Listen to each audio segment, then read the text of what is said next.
دا کوم سوال چې شوی دی چې څلور وادونه او وینځي دا د سړي فطرت دی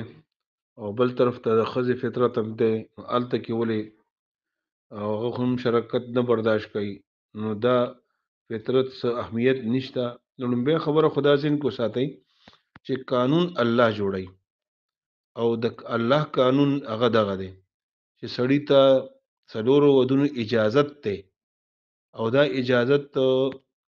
هغه مشروط دی په دې سره چې دی د دې ښځو حقوق ادا کولی شي، د ده حقوق ادا کولی شي، د خوراک څښاک چې کوم د ده په اختیار کې امور دي چې هغه دې ادا کولی شي، نو اسلام دته اجازت ورکړی دی او ښځې ته نه دی ورکړی شوی. د هغې وجه دا ده چې د ښځې کې خو یو خدای چې د هغې د بچو مسله وي، نو اسلام د انصابو ته دغه ورکړی، نو انصابو کې چې کوم دی نو هغه خو بچي د مور نه پیدا کېږي، نو په هغې کې نسب کې اشتباه راتلی شي. بل دا چې انسان د سړو په فطرت کې چې کوم دی نو هغه هم د ځمکې دغه دی، هغه تقاضا د دغې کوي چې د دې څلور ودونه وي،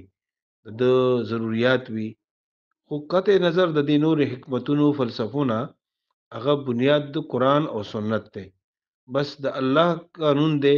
او الله فعلی دی فنکحوا ما طاب لکم من النساء مثنى وثلاث ورباع،